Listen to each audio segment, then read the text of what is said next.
Well, speaking of beaming, Brian, that's what they used to call it when they beamed the TV signal into your home back in the pioneer days of television, the cathode ray tube, that type of thing. They were beaming these broadcasts into people's homes, whether they liked it or not. And we did a piece a week or two ago on some of the early pro wrestling on television, experimental broadcasts, and the early cities like St. Louis and Schenectady and Buffalo and Baltimore that got TV in the 40s. But we mentioned a little bit about Los Angeles, but thanks to our friend Adam. Where the fuck's he from again? He signed this thing somewhere or another. England. Adam. Well, he's from East Yorkshire. I didn't want to just paint the country with a broad brush, but he has got amazing research. And Los Angeles, there was a lot of information here, and I wanted to spend some time going over it individually as a city rather than grouping it in with the other places, because there's so much here, and it's very interesting how that the wrestlers were able to handle in those days this new medium of television, whereas the guys have been getting kind of screwed in the modern era. Even the big contracts now, when you think about it, the TV rights fees are so monumental that the boys ain't getting a piece of that. They're getting their guaranteed money. But the television and before that was pay-per-view for the last 30 years. The guys were supposed to get extra money off the pay-per-view, but it sure wasn't like you drew a $1.5 million house in 1987 in the Baltimore Arena or whatever. So anyway, I digress. Did you know that in Los Angeles, it was announced on January 15th, 1947, that commercial television would be coming to the city of Los Angeles? And Paramount, at least then, owned the TV station KTLA that began broadcasting on Channel 5 on January 22nd, 1947, the first commercial television broadcast west of the Mississippi River. And the opening 2-hour broadcast was hosted by Cecil B. DeMille and Bob Hope. Wow. You said 47? 47. Wow. Now, wrestling had been broadcast on KTLA under its former name, which was W6XYZ TV Los Angeles, when they were doing experimental broadcasts. I like that name. Why didn't we go with that system? It would have been such a catchy jingle. A lot of the early television stations sound like the call letters of the ham radio. Yeah. This is W6XJ4. Experimental, like you said. But then obviously they had to shorten it down a little bit for wider consumption. And by the way, this was before, for people who have ever been like me and TV nerds and used to read the TV guide or just like TV stations, the reason why that some stations are WHAS and some stations are KTLA is because they have gradually adopted a plan where everything east of the Mississippi River began with a W and everything west of Mississippi began with a K. But there are still some early stations that violate that rule in both places, or at least there were as of several years ago when I quit paying attention. But that's where the dividing line between W and K came in. Anyway, commercial television. Well, can I stop you real quick? Go ahead. So he was saying that wrestling aired on the predecessor to KTLA when it was an experimental channel. Wrestling aired on it then? They had been broadcast on an experimental basis as early as August 1945, but I don't know if it was regular broadcasts. I mean, it's the kind of thing. It's the kind of thing I can possibly go back and look through programs at. That's why I'm very interested in, if wrestling was airing on that. Is it something they even told people about, or is it just hey, you guys are trying to figure out a way to do this. You could air this. Well, see, that's the thing is there wasn't a lot of people, nobody could watch it anyway because there were so few television sets in public hands. But I would imagine at that point, it was the television station or facility that came to the promoter and said, hey, can I just, we're trying this stuff out. Can I try to broadcast this? Okay. But he didn't say if it was the Olympic or Hollywood Legion. He just said they aired some wrestling. Some wrestling on an experimental basis from LA. Huh. But by the spring of 1947, matches from the Los Angeles Grand Olympic Auditorium were being broadcast on KTLA on Wednesday nights. And that brought the television boom with Gorgeous George and et cetera. And we had talked about LA wrestling had been dead during World War II and how that Johnny Doyle and that crowd had resurrected the gates by that time, and then television hit and boom, things exploded. Gorgeous George became a phenomenon, etc. But that only lasted for a little while, the box office boom. And we mentioned it when we were talking previously about classic or pioneer TV wrestling. At first, yes, it brought a lot of new eyes to the product, but then the promoters were worried because it had happened in different places, and we're about to see it happen again here. If you gave it to them for free on TV, why did they want to go and pay to see it in person? And that's how that over the years, the promoters learned to use TV as more of an infomercial. And the theory was, don't give them the main events on television. And that shaped the TV of wrestling for the next 40 years or whatever. Yeah, and you would see that in LA programs where it would have the card, and all of a sudden for like the main event it would say no TV. But the rest of the card would say TV. Well, and all Bruiser in the 70s still did, maybe even the early 80s still did the same thing, because all the guys that were promoters or top stars in the 50s, that was terminology, and they would use it, no TV on this bout, to make it extra, oh shit, I got to go see it in person. But the box office at the Olympic was booming from 47 to 50. But then on 21st of January 1950, a change in the wrestling landscape in Southern California led to speculation that the wrestling boom was finally coming to an end. A Los Angeles Evening Citizen News columnist discussed the possibility, because there were two rival circuits. Johnny Doyle had the Olympic Auditorium, Ocean Park Arena, and Jeffrey's Barn.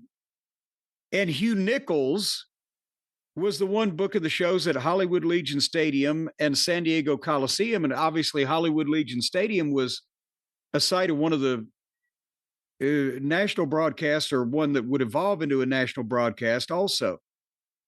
So the columnist reported that they had reached a working agreement so they could share talent.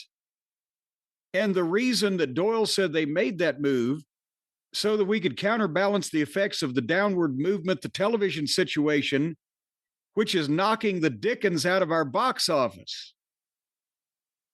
Because at that point in time, people were starting to stay home. It was becoming a thing now. And also in 1953, I believe, a recession started or was getting worse. Yeah. So people were starting to, all across the country, start figuring out we can see all the wrestling we want. We don't have to pay anything. But nevertheless, Doyle stated, when there were only 70,000 sets in the area, it may have helped to bring fans out to see the boys. But now with 350,000 television sets in the area, it seems even the old standbys who used to come out are sitting at home watching the matches on television. So again, that's the thing, is that originally TV created curiosity, but then maybe it created complacency. When it was a brand new thing, and wow, grandma don't have to go to the smoky arena to see the wrestling, it made her a fan. But at the same point, now all of a sudden, it's all on television. Why are the fans going to buy a ticket? Well, that's one of the things I've always wondered about the early days of wrestling on TV, because when you ever hear about it, either, from people who lived through it, and we have fewer and fewer of them nowadays, or just contemporary, coverage, that's when all of a sudden you had a boom in female viewership. And I don't know how much that affected female attendance. I'm sure it went up to some degree, but not necessarily the same way. But you hear kids talking about, I used to watch wrestling with my grandmother when it first came on. It was that stuff. And all of a sudden you had a lot of women watching. And that's when all of a sudden these fan clubs all popped up. And if you have any of that fan club stuff from the early days of wrestling on TV, and they have pictures. All women. You have pictures of, and one guy usually just like standing there on the side. But it's all this stuff from the 50s. It's all women who got really dressed up to meet these wrestlers. And, there's a lot of them. And there were a lot of fan clubs and, wrestling on TV. And I wonder how much that changed again after Dumont went under. Well, and that's the thing, is that, as I said, the grannies and even the respectable ladies, it wasn't cricket then. It wasn't done for respectable women to go to boxing and wrestling by themselves, unescorted by men, etc. But then all of a sudden they're able to see it anyway, and then all these guys are heartthrobs. But then there are characters that appeal directly to women. Gorgeous George, as a heel, but still, it was something that, a woman of that day would know who Gorgeous George was. There's a reason why Gene Stanley became suddenly really popular. It was women. I mean, it was all even women. Buddy Rogers, because it was like Flair. Or they can look over and see their boyfriend fat sitting on the couch or whatever. They can look at Nature Boy Buddy Rogers and go, oh, shit. But nevertheless, so Doyle and Eaton are working together, and they're showing wrestling from all these different venues that they promote around Southern California. And the research here goes on to say the problem was that the grapplers booked by Doyle did not benefit from the television revenue. Wrestlers were paid a percentage of the gate on the shows which they were booked. The general feeling was that Doyle's expansive use of television was damaging the box office and, by extension, the wrestlers' pay. So Johnny Doyle had to make an announcement after this announcement of their booking offices being merged, had to make another announcement that the wrestlers would refuse to appear on any arena show where bouts were televised. Doyle had offered them a portion of the television fees, but that was squarely rejected in favor of dispensing with filming arena bouts altogether. And then they reached out to Eileen LaBelle for comment. Remember, she was Gene LaBelle's mother and Mike LaBelle's mother, the LA promoter, but she owned the license for boxing and wrestling at the Olympic Auditorium. And she said, if the wrestlers refuse to appear on television, we'll have no alternative but to cancel the telecasts. And then the guy from the TV stations, or several of them, are saying, we're trying to work this out, blah, blah, blah. They even debated it on a special program broadcast on KECA television. Johnny Doyle, Mike Hirsch, head of television for ABC in Hollywood, and a couple of other people debating this.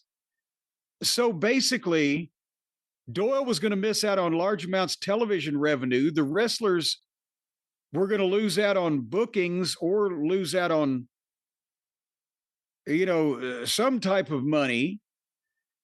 And this went into April. Apparently, Baron Michelle Leone was scheduled to meet Dave Levin in the main event of a card held at the Hollywood Legion Stadium. But before the show started, 10 wrestlers who were booked on the card refused to wrestle when they discovered there was intention to film the show. And the chairman of the stadium committee had to announce to the fans there'd be no show. And negotiations went on with Gino Garibaldi acting as spokesperson for the grapplers, the Garibaldi family. The wrestlers had aligned, and get this, Brian, with the Music Corporation of America, MCA, because the MCA had brokered a deal to resurrect television at Long Beach and Ocean Park arenas. And the wrestlers were then guaranteed $50 each for shows that were televised.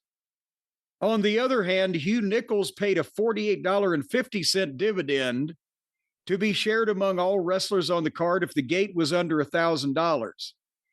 The television contract for the Hollywood Legion Stadium still had 6 weeks to run, and Nichols was considering suspending shows until the contract expired. The press listed the grapplers who staged the walkout as Leone, Dave Levin, who was a big name, a former claimant to the world champion. That's right. Count Billy Varga, Chris Zaharias, The biggest Maurice LaChapelle, Danny Savage, Hal Keane, Jim Mitchell, the Black Panther, John Swinsky, and John Cretoria. But nevertheless, the point being, they ended up having to start, and remember we said $50. This was 1952. That's equivalent in today's money. I don't have it in front of me, but somewhere around $1,700-$1,800. You can look it up, Brian, if you want to get the exact number. But I assume that would have been in addition to their payoff on the gate. So we're talking about over a course of 2 or 3 times a week that some of these TV shows were being broadcast. That would have been significant money for the boys. So there was constant back and forth through 1952 and into 1953, arguing, but the guys were actually walking out over television and, in effect, rights fees. Imagine if they'd done that 60 and 70 years later, the figures we'd be talking about. Yeah, the other day I was reading an article and it had some basketball player salaries, not even for like the best guy on the team. And I'm like, shit, you never really think about it. You're like, oh, this person makes millions of dollars, they're making a lot, but wrestlers still make so much less than any other athlete. At least baseball, basketball, football. Yeah, I mean, there's I'm sure there's underpaid cricket players. Right. And when you look at what the business is now and how for so many years guys were paid, they were paid off the house shows and then eventually paid royalties at the whim of Vince McMahon or the promoter from pay-per-view, unless you had it in your contract, what percentage, like Hulk Hogan. You was just getting whatever the promoter wanted to give you. That's all gone. House shows are gone. House show money is gone. And then pay-per-view money and royalties off that are pretty much gone. They make so much money off streaming. And then, of course, the media rights. The streaming of the big events and the archive and the media rights. But there's no cut. And you see how much money they're making while they're firing people left and right, whether it's wrestlers or people in the office. But wrestlers are still drastically underpaid. There was an article this week, and again, you don't know how true these things are, but just to use it as an example, if it's in a range, saying that WWE wants to cut Roman Reigns' $15 million salary. Who knows if it's true or not, but the point is, and Roman Reigns, isn't really there much, so maybe he isn't worth that much money right now. But a full-time wrestler who is a big star on their show and part of the package in the main event scene and sells a bunch of merch should be making $20 million a year. If you just look at the business WWE's doing and you look at any other sport, and again, the leverage they have, and baseball has a union. Basketball players, all these guys are looked after. Wrestlers are still just on their own, and it'll always be that way. You're not going to get too many situations where a Dave Levin and a Baron Michelle Leone, the main event guys, are just going to walk out to make a point that's right and get what they deserve. But this is the point that I've always made, since we've been doing this show, is that 100 years ago, out of all professional athletes, wrestlers were probably the ones that were paid the most or the best, because the boxers still had umpteen people in their pockets. The Strangler Lewis, Jim Londos, the guys that were figured in at the top, you had to pony up half the fucking gate to make the deal with those guys, and they controlled the major promoters and etc. And then in the 50s, in the TV boom, the big stars were still making much more than the basketball players, football players, etc. And then by the 70s and 80s, here goes basketball and football and baseball and millions of dollars, and the boys are making less of the pie than ever before. And now it may be, like you said, it may be more, the amount that they're making may be more, but the percentage wise or adjusted for inflation or whatever of the overall company's revenue, it still ain't that much. So, we got left behind in the evolution of the business. And what started it was all the boys getting during the when things went slow in the 40s and then exploded with TV and everything, the boys that got over became the next generation of promoters, and they knew better than anybody how to fuck the boys. Well, And then there you go. another thing too, how many television stations actually paid the promoter for the wrestling show? After the network days in the early 50s, Yeah. almost nobody except until Memphis started that, probably, I don't know what WHBQ's deal with the Memphis promotion was in the 60s and early 70s, but I don't think there was anywhere else that they were paying for production or paying for the right to broadcast the show. By that time, promoters were desperate. They wanted their TV on everywhere they could, as much as they could. So I wonder when the mindset changed. And of course, we don't know what Dave Levitt and Baron Michelle Leone and others were thinking. But when did they realize finally we need TV?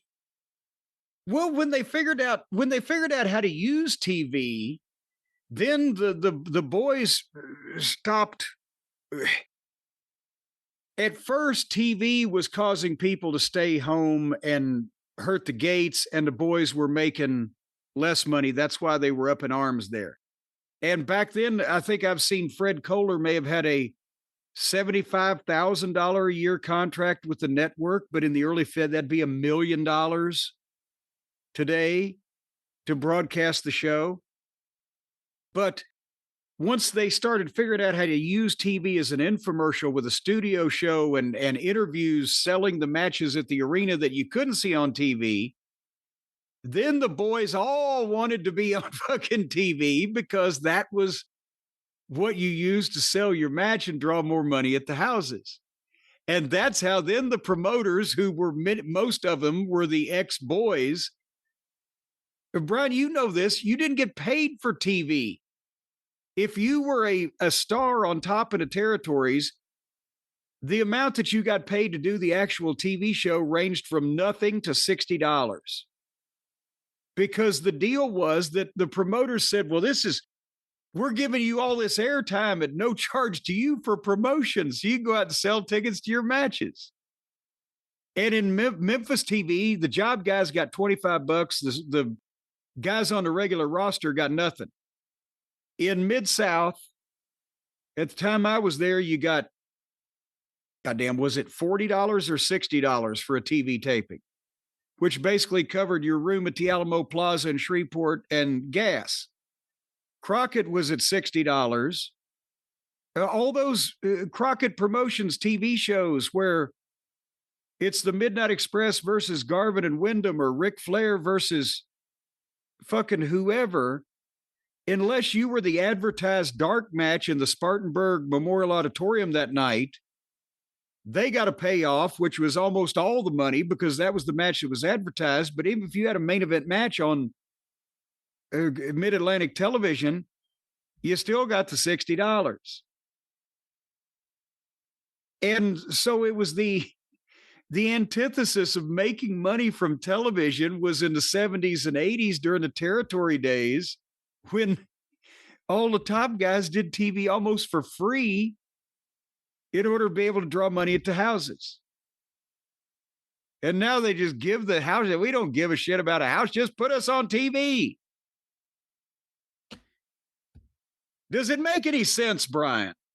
It makes sense. It doesn't really make sense, though. What doesn't make sense? What I just said. What? It makes sense that they all of a sudden, you realize the power of TV. We talked about Well, girls what I earlier. You said want to get makes the girls sense, but into you got to be on TV. yes, but what I said makes sense, but it doesn't make sense that as years go by, every other athlete in every other sport would be compensated more and more while the wrestlers have been compensated less and less. But that's what had to the point where we were doing shit for free by the time 20 or 30 years ago rolled around. And now, guys. That's why they hate Tony Khan. Because Tony Khan upends that system. But the thing is, it's already been upended. It is upended really since the 90s that everybody started giving out guaranteed contracts, because on the flip side of things, if you were a top guy that drew a ton of money at that period of time, you could make a fortune, but you could easily, you could fall out of favor and be replaced if you didn't have a contract, but you always had somewhere to go if you could draw money to make money. But now you either get a big contract where almost no matter what you do, you're going to make the same amount of money. You can still be cut at any time, but you have to work much less for it. But does it remove? For me, it always removed some of your incentive. Now that's why they're wanting to give, you know what? I'm talking myself into it. That's why they're all concerned about giving a great performance now instead of drawing a lot of money, because they're going to get paid the same and they can't really notice when there's any difference in the gates because of what you did versus what somebody else did, because it's the company now. So instead of the motivation being, put me in a main event, I'm going to get the biggest check and I'm going to draw the biggest crowd to show everybody I'm the fucking best, it's put me in any match on a card and I just want to have a great performance. I would just want to get that TV money. Well, I'll tell you what. Media rights money.